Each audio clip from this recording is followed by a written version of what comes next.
Y en estos momentos también soy eurodiputada. Ya lleváis un buen rato esta mañana, así que esperamos que esta conversación, pues pueda ser participativa y amena, y para eso, desde luego, es para mí un lujo y un placer contar con las dos personas que me acompañan aquí, con Juan Carlos Monedero, que no necesita presentación. Juan Carlos, actual director del Instituto República y Democracia, también profesor de políticas en la Universidad Complutense, y con Julio Rodríguez, Julio, ex jefe del Estado Mayor de la Defensa, así que mucho nos va a poder aportar y contar hoy también en este tema que nos ocupa, y también responsable actualmente de la Secretaría de Paz y Seguridad en Podemos. Así que, hoy y durante todos estos días habéis podido estar hablando mucho sobre esta guerra que lo cambió todo, ¿no? Está claro que estamos en un momento en el que el mundo está cambiando, ¿no? Y que el mundo viene cambiando durante mucho tiempo, y hay picos que parece que nos hacen llamar la atención y que dan giros determinados, pero que en realidad es una aceleración de tendencias que ya estamos viviendo desde hace mucho tiempo, ¿no?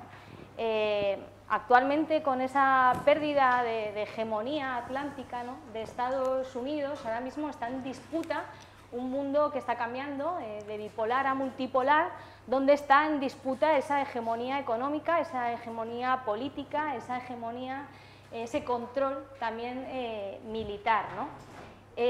Llevamos viendo, ¿no?, a lo largo de estos últimos años esa guerra también entre Estados Unidos y China, que se ha manifestado desde esa guerra económica y a través de los aranceles para volver a poder controlar parte de la economía, pero también en disputa algo muy importante como es la tecnología o el 5G, ¿no?, que va a permitir hacerse de alguna manera con la hegemonía del desarrollo tecnológico que nos viene.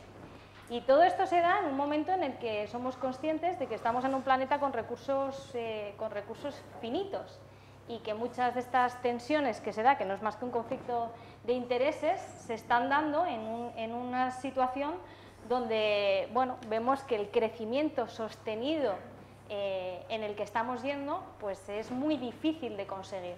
Cada vez hay menos recursos y hay mayor tensión por controlar esos recursos, ¿no? Dice la Asociación de Naciones Unidas por el Medio Ambiente, señalaba que en los últimos 60 años más del 45% de las guerras y de los conflictos ha sido precisamente por el control de estos recursos, ¿no? Por el control del petróleo, por el control de las tierras, por el control del agua, que hace no tanto tiempo veíamos como el agua empezaba a cotizar en la bolsa de Nueva York como un recurso, y que va a tener un papel esencial también en lo que va a ocurrir en los próximos años. Y todo esto se da, como decimos, con unos retos globales que tenemos y que estamos viviendo, ¿no? Yo vengo de Navarra, ahora mi tierra, de venir a 43 grados en Navarra, algo que desde luego en mis últimos 42 años de vida no lo había vivido, ¿no? En un cambio climático que está produciendo también que esos recursos sean más escasos, que ponga más de manifiesto que el modelo actual es insostenible, y que hay muchas cosas que son necesario cambiar para poder hacerlo sostenible, donde hay menos recursos, pero donde también está haciendo que la vida de muchas personas se haga insostenible, ¿no?, produciendo también esa necesidad de nuevas migraciones y de gente intentando buscar lugares donde poder desarrollar pues una vida con perspectivas. Y esto también se da en una situación donde tenemos un deterioro de las estructuras de gobernanza multilaterales, algo que no es casual, algo que ha sido producido e impulsado por aquellos que prefieren la ley del más fuerte, ¿no? Mientras tuvimos a Trump de presidente en Estados Unidos, vimos cómo se salió del Acuerdo de París, vimos cómo atacó Naciones Unidas, cómo atacó la Organización Mundial de la Salud, y cómo esas estructuras de gobernanza no han sabido tener el apoyo y el impulso necesario y la valentía para llevar a cabo, como digo, esa gobernanza internacional, dejando cada vez más un panorama de la ley de la selva, ¿no?, en el que al final termina aplicando la ley del más fuerte y la de los derechos consumados, ¿no?, donde al final los recursos necesarios, porque al final dependíamos los unos de los otros, ¿no? Dependías de la movilidad del resto de países, dependías de poder tener los recursos, capacidad de desarrollo, capacidad industrial para tener materiales, y que hay retos que solos no se podían afrontar, ¿no? Y al mismo tiempo, desde esa sensación que teníamos también todos y todas, de que parecía que se ponía encima de la mesa esa posible salida en común, en un refortalecimiento de servicios públicos, en ponernos todos de acuerdo porque o salíamos todos o no salía nadie, vivimos como al final algo tan evidente como la liberación de las patentes no se dio. Hemos tenido 2 años ¿no? al mundo parado, con millones de muertes, con muchísimas consecuencias económicas y sociales, y sin embargo no se ha conseguido que algo tan sencillo como liberar las patentes, que tienen que estar puestas al servicio general, la salud como derecho y al servicio general de la población, solo ya por el propio interés, ¿no? económico para poder salir cuanto antes, no se han liberado, y se ha seguido manteniendo esa correlación de fuerzas entre los países que se vacunaban 5 veces y los países que costaba muchísimo que llegase una vacuna, ¿no? Al mismo tiempo hemos visto también, ¿no?, cómo Europa sí que reaccionaba de una manera diferente, y ponía planes de reconstrucción, planes de políticas expansivas, que ha sido novedoso frente a otras crisis.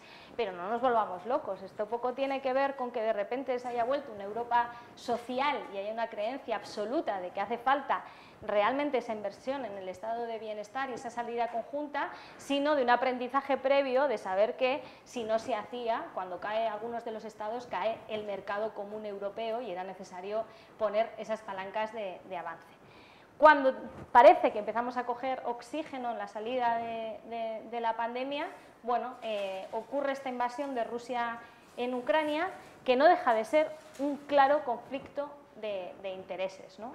Aquí no es una cuestión de buenos y de malos, sino es claramente un conflicto de intereses clarísimos y geopolíticos, ¿no? Donde no ocurre de repente, sino que ya hay ciertas alertas que se van señalando a lo largo del tiempo, y que ocurre esta invasión bárbara de Rusia en Ucrania, pero como digo, no deja de ser un conflicto clarísimos de intereses, ¿no? Donde a día de hoy contamos con miles de muertos, millones de desplazados, unas infraestructuras en el país destrozadas, pero también unas consecuencias económicas y sociales en el resto de los países, no solo en Ucrania, ¿no?, sino con una subida de precios en energía, pero también del resto de alimentos, ¿no? Mientras esta guerra se da, también van ocurriendo otras cosas, ¿no? Hemos visto cómo hemos pasado de tener una OTAN furibunda, ¿no?, donde Macron hablaba de estar en muerte cerebral, ha habido ese refortalecimiento de la OTAN como proyecto de defensa, de seguridad, que estoy segura que a lo largo de esta charla hablaremos más en profundidad sobre qué es seguridad para todos nosotros y nosotras. Seguro que Julio puede ahondar en ello también. Un refortalecimiento que incluso Finlandia y Suecia han pedido entrar dentro de la OTAN a costa de dar concesiones a Turquía por encima de derechos del pueblo kurdo. Volvemos otra vez al respeto de las alianzas multilaterales, al respeto del derecho internacional o al respeto fundamental de los derechos humanos, a costa de qué, ¿no? Y al mismo tiempo hemos pasado de depender de importación del gas ruso a depender de importación de un gas de Estados Unidos, que adicionalmente está extraído con técnicas de fracking que van en contra de todos los acuerdos para el cambio climático que hemos acordado dentro de Europa, ¿no? Pasamos de depender de una potencia de gas a pasar de otra potencia. Al mismo tiempo, ese acuerdo de aumento del gasto militar. Y mientras Europa, ¿dónde está? Pues en una posición totalmente subalterna, ¿no?, y muy alejada de lo que podríamos hablar sobre cuál debería de ser hoy el papel de Europa y cuáles son los intereses de Europa para los europeos y europeas, y para desarrollar un nuevo proyecto con este nuevo orden mundial que se está dando, ¿no? Nosotros, bueno, ponemos encima de la mesa que lo primero tiene que ser algo que es obvio, que es que todas las guerras terminan cuando se llega a un nivel de acuerdo, ¿no?, y que eso debería de darse cuanto antes. Desgraciadamente, yo estos días me acuerdo mucho de que justo hace un año, precisamente en agosto, yo estuve todo el verano participando en intentar sacar a toda la gente posible de Afganistán. Y las noticias ocupaban, bueno, pues cómo habían dejado también esta estructura, la OTAN, y con participación de otros muchos países de nuestro entorno, Afganistán en manos de los talibanes, y todos y todas estábamos muy asustados y ocupaban muchas horas de televisión. Hoy sigue estando así Afganistán. Hoy siguen estando las mujeres afganas sin poder estudiar, sin poder acceder a trabajos y en unas condiciones pues, de absoluta vulneración de derechos fundamentales, ¿no? Parece que se borra, parece que se quita el hito comunicativo y ahora tenemos el hito de Ucrania, que veremos durante cuánto tiempo está esa preocupación en las televisiones. La diferencia es que esta guerra sí nos está impactando directamente en nuestras condiciones de vida.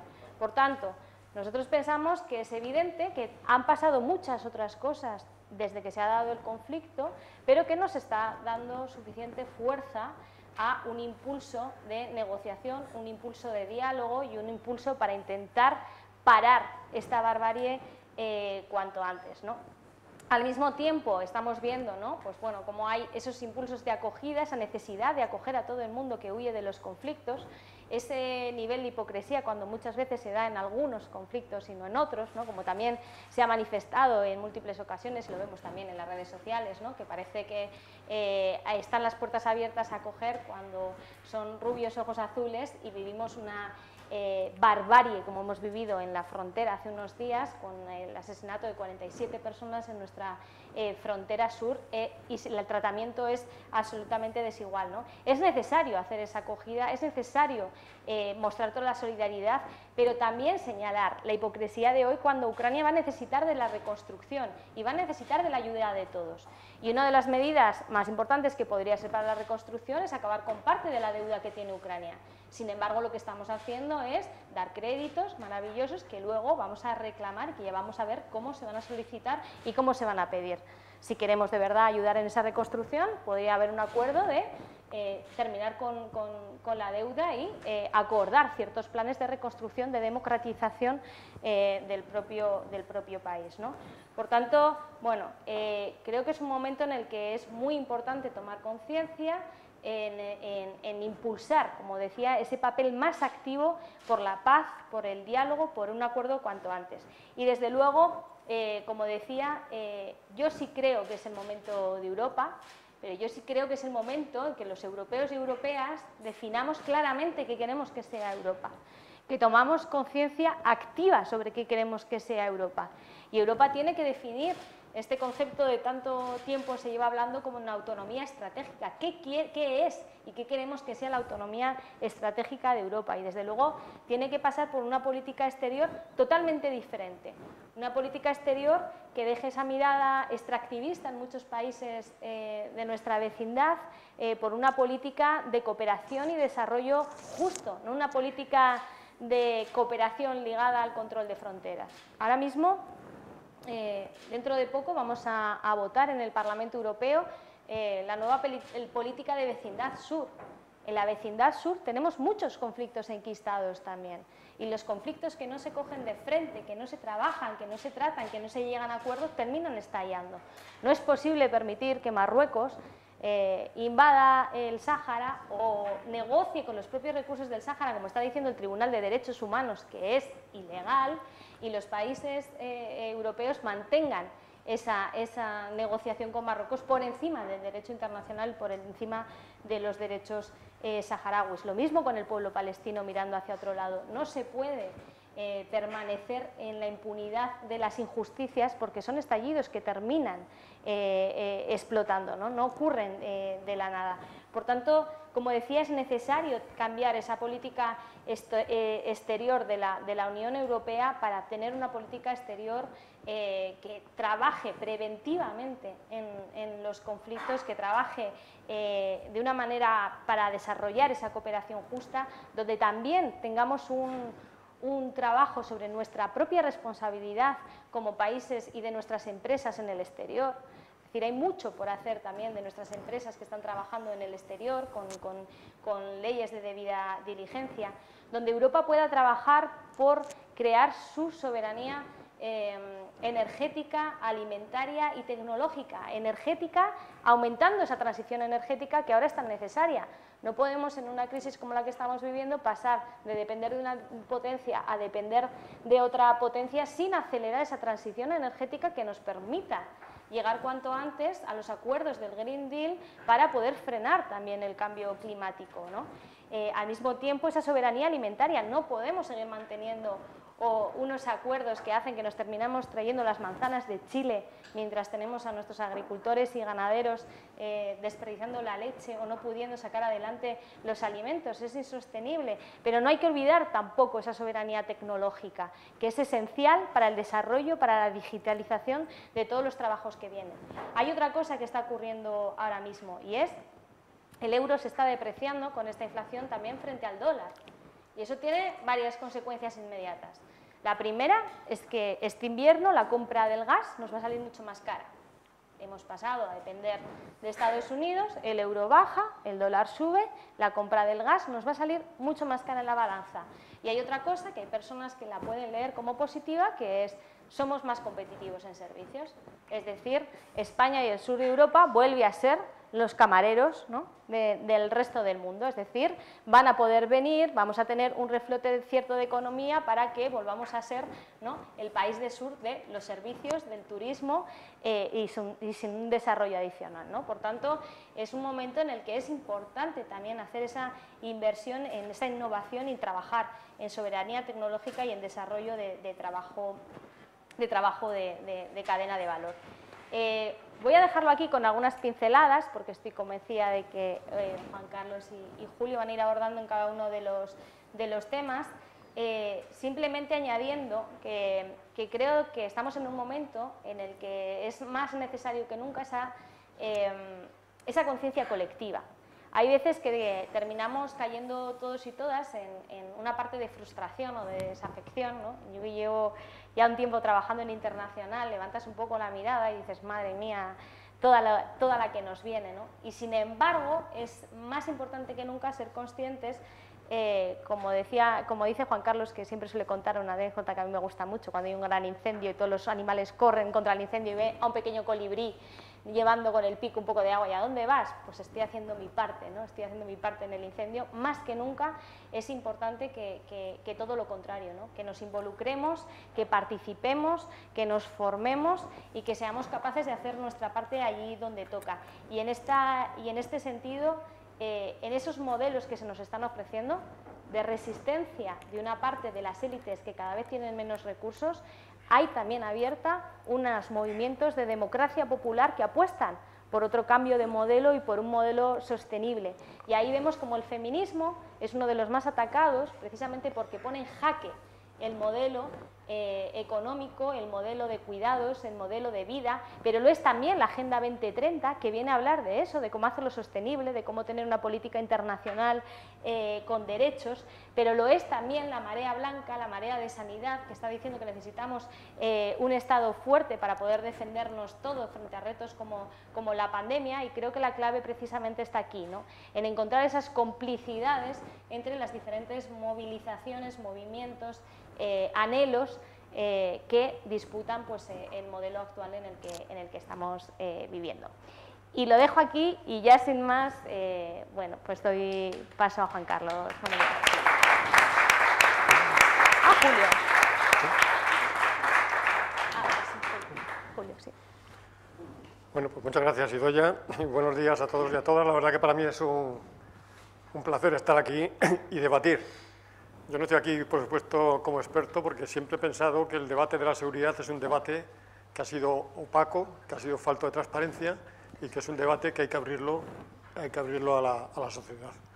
Y eso para mí es evidente, y foros como este pues es una oportunidad para debatir y no para discutir a posteriori cómo se hacen las cosas, sino para tener una visión de conjunto. Y creo que el conflicto de Ucrania está mostrando lo difícil que es lograr ante un problema tener una visión de conjunto. Estamos viendo que los argumentos son siempre de parte, que participan siempre expertos en una parte determinada de un tema y que luego tienen opiniones contradictorias. Y la verdad que muchos nos equivocamos, yo primero. Yo pensé que nunca iba a haber un conflicto entre Estados Unidos y Rusia, porque este es el conflicto, este es un conflicto entre Estados Unidos y Rusia, y que iban a ser conscientes de que nada se gana con un conflicto bélico, y que iban a ser conscientes o que iban a tomar actitudes de animales racionales, poniendo más peso en el adjetivo, en lo racional, que en el sustantivo, que es el animal. Eso es lo que se ha visto en este conflicto. También nos equivocamos, y yo primero, pensando, una vez que se desató el conflicto, que iba a haber pronto un alto el fuego, otra vez pensando en la racionalidad y en que nada se ganaba. Pero todos somos conscientes de que con un conflicto bélico nadie gana y que todo se pierde. Pero ya se ha transmitido el mantra de que esta va a ser una guerra duradera. Fijaros cómo se van trasladando mensajes. Si os acordáis, los primeros días del conflicto se hablaba de negociaciones de paz en Turquía, de intervención del Papa Francisco, ya no se habla de eso. Ya se asume que esto va a durar. Luego aquí hay una serie de unos conflictos de intereses de alguien que no está sufriendo o que está ganando mucho dinero. Estamos hablando de lobbies. Hay el lobby financiero, el lobby farmacéutico, y no nos olvidemos del lobby armamentístico, que está ganando dinero a mansalva. Y esto trae un poco a colación viejas historias, porque decía Mark Twain que la historia no se repite, pero rima. Y efectivamente rima, porque hablar del complejo militar industrial, aquello que sacó el general Eisenhower, pues parece ya que es remontarnos a la historia. Pero antes que esto ya hablaba uno de los grandes consejeros de seguridad que tenía Estados Unidos, que era George Kennan, hablaba de la política de contención, al acabar la Guerra Mundial, que había que fomentar el armamentismo y crear focos para que hubiera esa resistencia al imperio soviético. Pero a los 4 años, en el año 49, ya dijo que esto ya no era necesario. Pero, ¿qué pasó? Se cambiaron de consejeros de seguridad. Entraron otros consejeros de seguridad que llevaron hasta la guerra del Vietnam. Hubo un secretario de Defensa que decía, Vietnam nos ha salvado. ¿De quién hablaba que nos había salvado? Había salvado a la industria del armamento.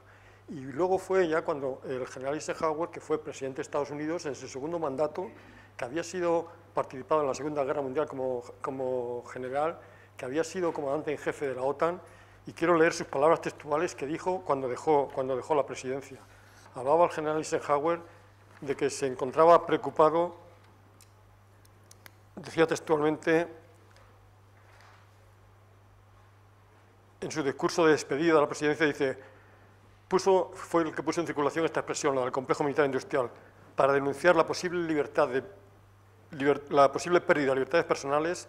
Los gobiernos no tomaban precauciones contra la adquisición de una injustificada influencia por parte del complejo militar industrial, sea o no buscada por él. Existe y seguirá existiendo la posibilidad del desastroso crecimiento de un poder mal establecido. Este era un complejo, un entramado que nunca llegó a deshacerse. Él decía que había que transformar ese complejo militar industrial, esa industria que se había creado con motivo de la Segunda Guerra Mundial, en una industria de paz, que se tenía que transformar.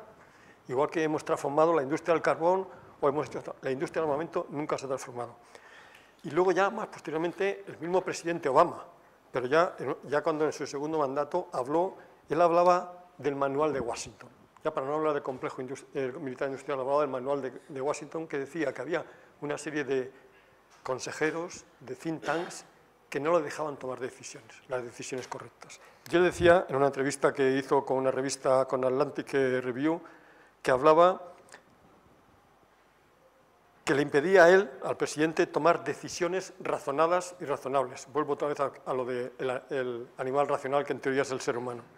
Una forma de pensar colectiva sobre política exterior, lo que era el manual, que termina siempre optando por la confianza en el poder de la fuerza militar y por la credibilidad amenazadora que se deriva de su uso continuado. Obama añadía que, ¿os acordáis? Se le acusó de la no intervención en Libia cuando los sirios dijeron que habían utilizado armamento químico.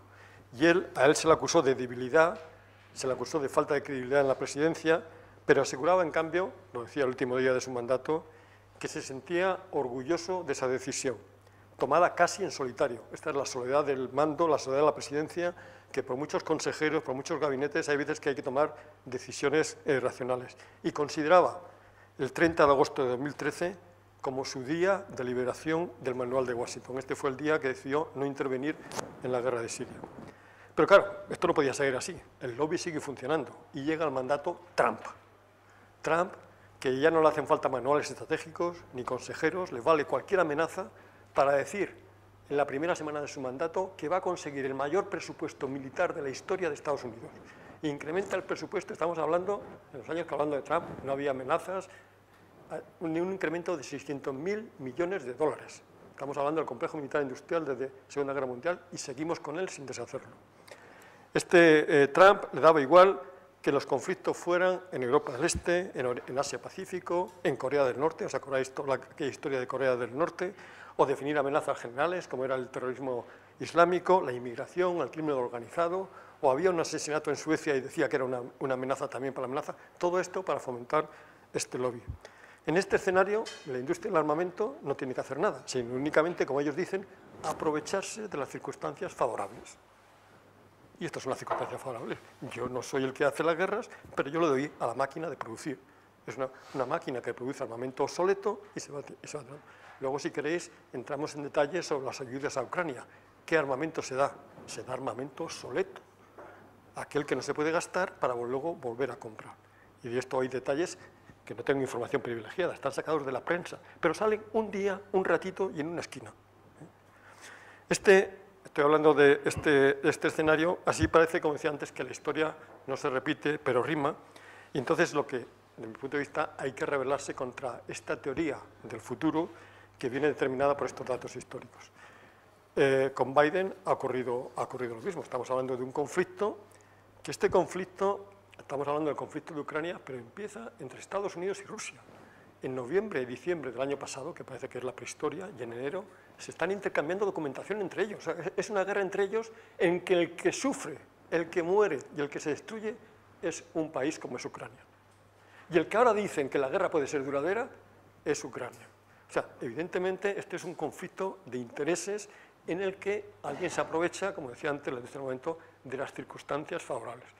Vamos eufemismo tras eufemismo en el que muere mucha gente y siempre se debilita, pierden a la gente más vulnerable. Porque claro, los conflictos, un conflicto de armamento, pues viene, como ha hablado Idoia, la guerra energética, la guerra alimentaria, la guerra financiera. Pensamos en África, un continente que estaba saliendo y ahora es el que está sufriendo la guerra alimentaria y toda la guerra energética. Esto, desde mi punto de vista, es tan terrible que este debate no puede estar oscuro, oscurecido y opaco. Es un debate tan importante como el de la educación, el de la sanidad. Y por eso del secretismo, de que las cosas de seguridad tienen que ser secretas, se esconde. Se esconden los presupuestos, se esconden que se gasta. Se dice que se incremente el 2%. Vamos a suponer que haga falta el 2%. Dígame en qué. Explíqueme en qué. Porque puede ser el 2, el 1 o el 3. El mismo interés que yo quiero conocer en qué se invierte en educación o qué se invierte en sanidad, hay que debatirlo en seguridad. Porque el incremento, los presupuestos son un ejercicio de suma cero. Donde yo aumento en un sitio, disminuyo en otro. Y ese es un debate que es el principal debate de cualquier legislatura. Es el principal debate que debe haber, el principal debate parlamentario, donde se define toda la política de un gobierno a medio y a largo plazo.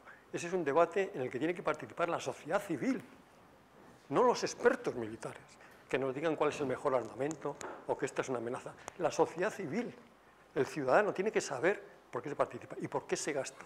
Y ahí entramos ya, como decía ya, en qué modelo de seguridad queremos. Cuando hablamos de seguridad, parece que hablamos de defensa o hablamos de interior. Es un modelo de seguridad. ¿Cómo me quiero defender yo? ¿Me quiero defender por vías diplomáticas, por vías comerciales? ¿Qué seguridad quiero? ¿Quiero una seguridad humana primero, antes que una seguridad en armamento? Ese debate hay que abrirlo y ahí yo defino cómo gasto, qué políticas sigo y qué armamento sigo. Esto, que suena utópico y a buenismo, y por eso se condena ahora, es dramático, porque esa acusación impide que se haga el debate en profundidad. El acusar de buenismo a los que en teoría decimos, no, yo quiero, no es que sea, yo soy como militar, yo soy pacifista, como no hay ningún bombero pirómano, yo lucho por la paz igual que un bombero, o sea, sería peligroso que yo estuviera fomentando la guerra, como yo me la conozco, yo sé dónde defenderme y sé cómo atacar. No, no, es como el bombero que está diciendo, fomentando un fuego y dice, así estoy entrenado, ¿no? Es que hace falta. Es una tal barbaridad que ese debate hay que abrirlo. Y yo creo que ese es un debate que está oscurecido, que evidentemente hay lobbies en los que hay poderes, que los gobiernos, o sea, Europa, desde mi punto de vista, se ha hecho el harakiri en esta crisis. Cuando se hablaba de un tipo de defensa europea que estaba por definir, hemos entrado en un debate en el que nos han impuesto qué es lo que tenemos que hacer y nos han hipotecado el futuro. Para mí es un debate tan importante que no puede quedar escondido a ningún tipo de la sociedad. Y podemos entrar en el modelo, o sea, modelo de seguridad. El modelo de seguridad, ya estoy hablando, si queréis, en conceptos, en acuerdos tipo OTAN o tipo acuerdo europeo. ¿Qué modelo yo quiero? Siempre pongo el ejemplo de cómo quiero defender yo o cómo quiero yo defenderme del frío o de lo que sea en mi casa. Puedo poner ventanas, puedo poner puertas blindadas, puedo elegir a una persona que me la vigile, puedo decirle al vecino que cuando yo me vaya, o sea, puedo buscar alianzas, puedo hacerlo de muchas maneras. Evidentemente, ese debate es el debate que tiene que elegir España como nación, Europa como continente y, por supuesto, no estar en lo que nos diga el amigo americano, que eso es lo que ha ocurrido.